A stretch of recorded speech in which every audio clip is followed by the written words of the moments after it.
எங்களுக்கு இன்னும் யாருமே இல்லையா. நாங்கள் 2 பிள்ளைகளை வச்சுட்டு ரொம்ப கஷ்டப்படுறோம் ஐயா.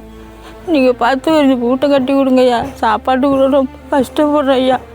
நீங்கள் பார்த்து ஒரு உதவி பண்ணி விடுங்க ஐயா. எங்களுக்குன்னு யாரும் ஒரு அண்ணன் தம்பி உதவியெல்லாம் இல்லையா. இந்த 2 பிள்ளைகளை வச்சு ரொம்ப ரொம்ப கஷ்டப்படுறேன் ஐயா.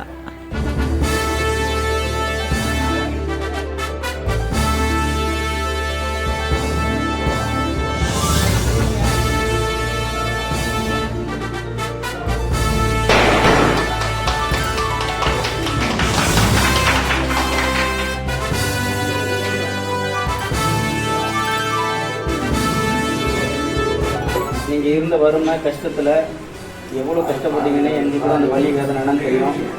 எங்களுக்காக மக்களுடைய உதவியோட என்னால் முடிஞ்ச வரைக்கும் இந்த 20 நாள் இரவு பொருள் பாராமல் உங்களுக்கு இந்த வீட்டை கட்டி கையில் ஒப்படைச்சிருக்கு.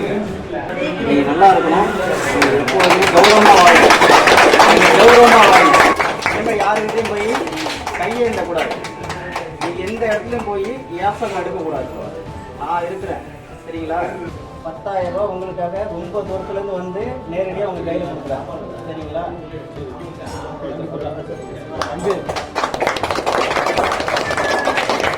ரொம்ப தூரத்துலேருந்து வந்திருக்காங்க.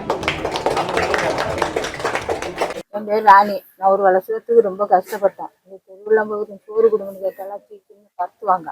அதனால 2 பிள்ளைகள் என் தங்கச்சிகிட்ட விட்டுட்டு நான் கோயிலுக்கு பிச்சை எடுக்க போனேன். திருநள்ளாறு, நாகூர், வேளாங்கண்ணி இதில் போய் பிச்சை எடுத்து வந்து இந்த 2 பிள்ளைகளையும் கவர்ந்து பண்ணேன். யார் வீட்டில் போய் அரிசி கேளுங்க, சோறு கொடுங்கன்னு கேட்காதீங்க. பட்டினியாக கடந்தாலும் கடைங்க. நான் பிச்சை எடுத்துகிட்டு வந்து உங்களுக்கு நான் சோறு கறி ஆக்கி தரேன்ட்டு என் பிள்ளைகளை பிச்சை எடுத்து அந்த நான் சோறாக்கணும். இந்த வீடு கடந்த கடைக்கு என்னான்னு ஏதி பக்கத்து ஒரு நாதி கூட வரல. அதுக்கு பிற்பாடு இவங்களுக்கு எனக்கு ஒரு ஐயா ஒரு ஃபோன் நம்பர் கொடுத்து இவங்களுக்கு ஃபோன் அடித்தா வரமாட்டேன்ட்டாங்க. சாமானியமாக ஒரு வாரம் இழுக்கப்பட்டாங்க. அதுக்கு பிற்பாடு ஐயா நீங்கள் வீட்டை வந்து பார்த்துட்டு போயிடுங்க அப்படின்னு நான் சொன்னேன். சரிம்மா நான் வாரமான்ட்டு வந்து பார்க்கும்போது அவங்களுக்கு ஒன்றும் சொல்ல தெரியாம உடனே இந்த வீட்டை கையை வச்சு பிரித்து ஆளை விட்டு கருவை காடு மாதிரி இருந்துச்சு. பாம்பு பூந்து கடிச்சா கூட தெரியாது, அவ்வளோ ஒரு காடாக இருந்துச்சு. அவங்க வந்து தான் எனக்கு இந்த இடத்த சுத்தம் பண்ணி ஒரு வீட்டை கட்டி எனக்கு புதிய நிறுத்தினாங்க. அவங்களுக்கு நான் தான் நன்றி சொல்லணும்னா. மக்களுக்கு நன்றி சொல்லி மக்களுக்கு நன்றிம்மா. நீங்க செஞ்ச உதவிக்கு நான் நன்றியை உதைக்கிறேன். நான் உங்களை மறக்கவே மாட்டேம்மா. நீங்க செஞ்ச உதவிக்கு யாரா இருந்தாலும் நேரம் வந்து பாருங்க. யாரா இருந்தாலும் என்ன வந்து பாருங்க. என் நிலைமை இடத்த நீங்க வந்து பாத்துட்டீங்கன்னா கூட நீங்க உங்களுக்கே தெரிஞ்சுக்குவீங்க நீங்க நான் எப்படி இருக்கிறேன் அப்படின்னு. நன்றி. என்னுடைய பேர் பாரதி மோகன். திருவாரூர் மாவட்டம் புலிவலம் திருவிக்கா நகர்ல வந்து ராணி அம்மான்னு சொல்லிட்டு 2 குழந்தை அவங்க தங்கச்சியோட அன்றாட வறுமையில கஷ்டத்துல ஒருவேளை உணவு இல்லாம குடிசை வீட்டுல வாழ்ந்து வந்தாங்க.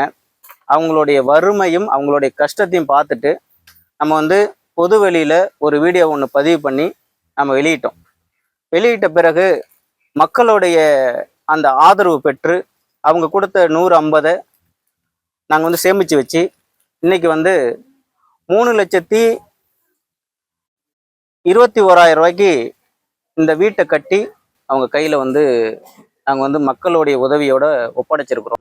பிளே ஸ்டோர் மற்றும் ஆப் ஸ்டோரில் இருந்து பாலிமர் செயலியை QR கோடு மூலம் பதிவிறக்கம் செய்யுங்கள்.